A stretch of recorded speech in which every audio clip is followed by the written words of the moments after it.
Allez, chut, on commence. Bon, écoutez, on a passé la réunion de groupe sur l'analyse des élections, mais je veux dire que c'est assez désuet de parler de ça avec le drame aérien qui vient de se passer. Et donc c'est vrai que alors, je peux vous faire le point là, sur les élections malgré tout, mais bon, je veux dire que ça... Oui. Bon, on a fait une analyse assez complète du résultat de dimanche. Bon, globalement, il y a deux choses à retenir. D'abord, pour nous, pour un premier tour, on est donc le soir du premier tour sur une large victoire UMP-UDI. Le deuxième élément, c'est que la montée des suffrages en direction des extrêmes qui s'est fait sur les décombres de la politique économique et sociale du gouvernement.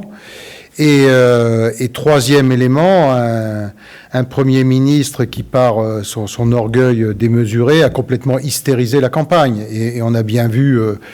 je crois plus il a fait campagne, plus chaque jour qui passait, le PS s'est affaibli et les extrêmes ont monté. Et cette hystérisation de la campagne, bon, ça se traduit par les résultats qu'on a pu voir. Donc pour nous, ça se traduit par une reconquête des territoires qui continue après celle des municipales et qu'il faudra transformer dimanche prochain, puisque bon, rien n'est joué. Une campagne, c'est jusqu'au dernier jour et jusque dimanche soir, voilà, les résultats ne sont pas acquis. Donc ces mobilisations partout, avec ce qu'on peut retenir aussi sur l'analyse, c'est des candidats qui ont été très mobilisés, très bons, qui ont sillonné la France en long, en large et en travers. On l'avait demandé partout, et partout on a eu des candidats qui ont fait le tour de toutes les communes, qui ont été sur les sujets locaux. On a également bénéficié de l'union, ce que nous avions décidé comme stratégie avec l'UDI a été payante, la sanction de la gauche. Et puis l'image de l'UMP, et ça il faut en remercier Nicolas Sarkozy, sur l'image de rassemblement et d'unité de la famille, qui est notre famille politique, qui a pesé auprès de notre électorat. Après, sur les autres points d'enseignement, c'est le vote, la poussée des extrêmes et du Front National sur les territoires ruraux. Je pense qu'il y a là des enseignements à en tirer sur à la fois la gestion de ces territoires. Et là, les conseils généraux présidés par la gauche portent une lourde responsabilité, même si elle est ancienne, sur ce sentiment d'abandon de ces secteurs, de nos administrations déconcentrées, du rôle de l'État. Et donc, tout cela accumulé génère à la fois de la colère et une certaine forme de désespérance. Et c'est aussi cela qui a contribué à faire monter le vote des extrêmes. Votre serviteur. Et puis, beaucoup de... je sais pas, il y en a dû avoir une vingtaine d'interventions, donc je n'ai plus la liste, mais bon, tous les députés qui sont confrontés. Moi, j'ai fait... j'ai dit ce que je viens de vous dire là. Après ça, je ne sais plus qui est intervenu moi là-dessus. Sarkozy, c'était quoi son chef ? Oui, on a eu... si l'enseignement de la campagne, c'était bien entendu, Nicolas Sarkozy l'a évoqué, mais c'était sur la question des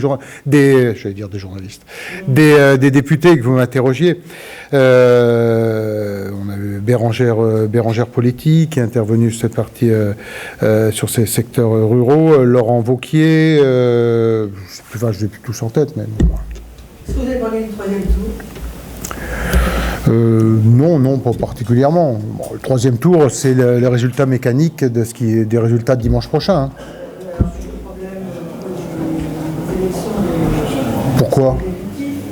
Pourquoi ?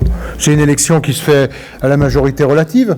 Donc le groupe politique qui est en tête est élu président. Premier, deuxième tour, majorité absolue. Troisième tour, majorité relative. Majorité relative. Donc à partir de là, celui qui est en tête, le groupe qui est en tête est élu. Sur le mini. Non, on n'a pas évoqué. De toute façon, la stratégie, elle est claire, elle est sans ambiguïté. Elle est... Non, ça a été évoqué par personne. Hein, on l'avait fait auparavant, hein, avec un vote. Donc pas de... Comme il l'a répété ce matin. Oui, je sais. Oui, mais en groupe, c'est pas... Non, parce qu'il n'y a pas... Bon, il n'y a plus débat là-dessus. Hein. Qu'est-ce que vous a raconté, le président ? D'abord, il ne raconte pas. Et... Hein ouais. Non, ben, l'analyse que je viens de faire là, je pense que... Oui, ben, bien sûr, comme à chaque fois qu'il est au groupe, il est pas timide. Hein. Mais voilà, il n'y a pas de révélation particulière au-delà de ce que j'ai pu évoquer sur l'analyse des résultats. C'est-à-dire qu'on a des résultats qui sont tout à fait encourageants, que clairement l'UMP et l'UDI sont la première force politique française. J'ai évoqué ce que j'ai redit là sur la montée des extrêmes, donc je ne reviens pas dessus sur ce que j'ai évoqué sur les décombres de la politique économique et sociale, mais pas, au-delà de cela, comme on le fait à chaque fois en réunion de groupe, on est plus sur un échange, mais il n'y a pas eu de révélation particulière. Mais tout de même, Marine Le Pen comptabilise 4 voix supplémentaires à cette élection par rapport à la précédente européenne. Nicolas Sarkozy qui se montre comme le rempart du Front National. Quel est son commentaire sur ça et quel est le vôtre aussi ? Est-ce qu'il réussit vraiment à être le rempart qu'il souhaiterait pour ce Front National ? Moi, je peux vous donner mon analyse, c'est que d'abord, il y a un effet mécanique. À chaque fois que la gauche est au pouvoir, le Front National monte. Ça se vérifie à chaque élection et chaque période où la gauche a été au gouvernement, il y a une montée du Front National. Et je l'ai expliqué tout à l'heure, il y a à la fois... il y a un double effet. Bon, tout d'abord, rappeler le résultat qui est le nôtre. Ensuite, sur le Front National, le vote des extrêmes se nourrit sur les décombres de la politique économique et sociale du gouvernement.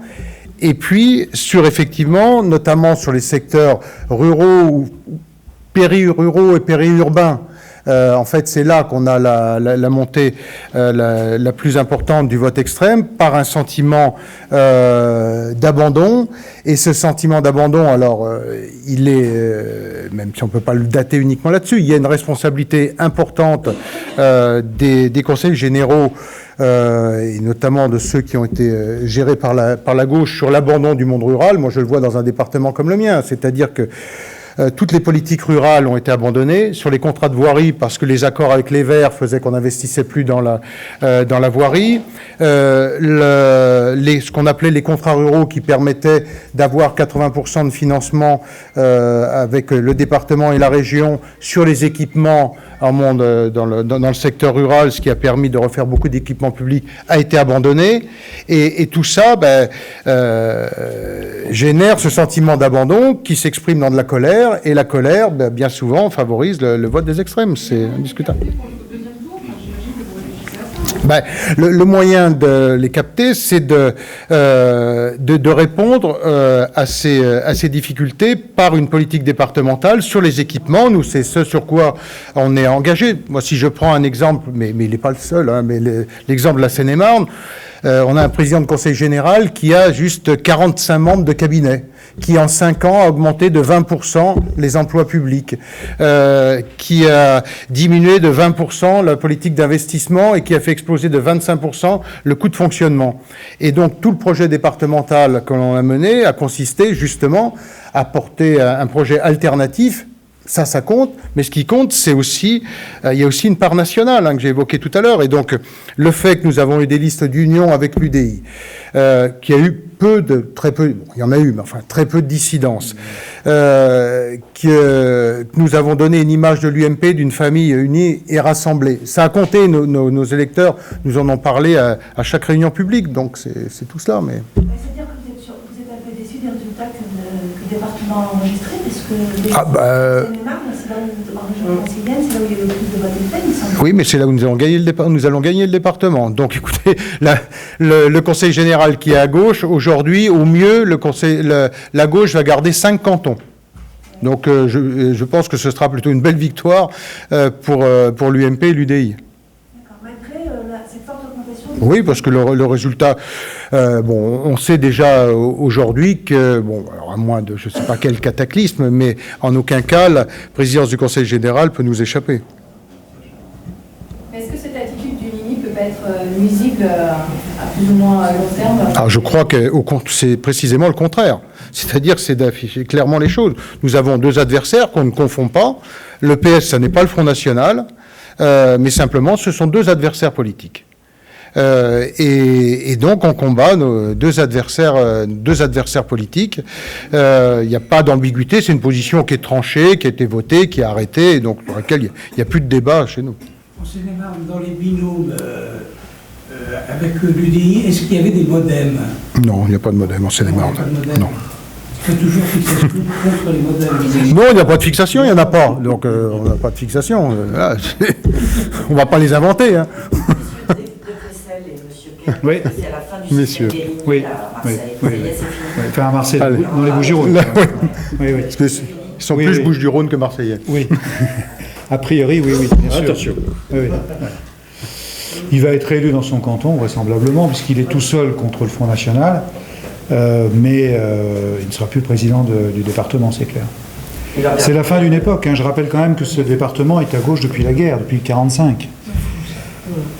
Et donc c'était un système, je ne vous le décris pas, vous le connaissez par cœur, on va pas épiloguer là-dessus, mais c'est un système qui va s'écrouler.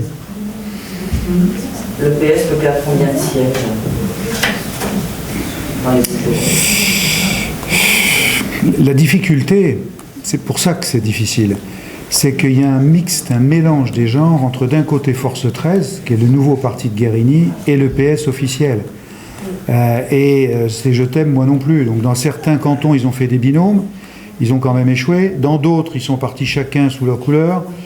Dans un troisième cas, Guérini n'a pas mis de candidat parce que c'était des communistes. C'est un salmigondi assez compliqué. C'est pour ça qu'on avait du mal à décrypter les résultats. Enfin, du moins à prévoir les résultats. Bon, là, on y voit plus clair maintenant, c'est clair. Ouais. C'est bon? Allez. Allez, pour les cœurs.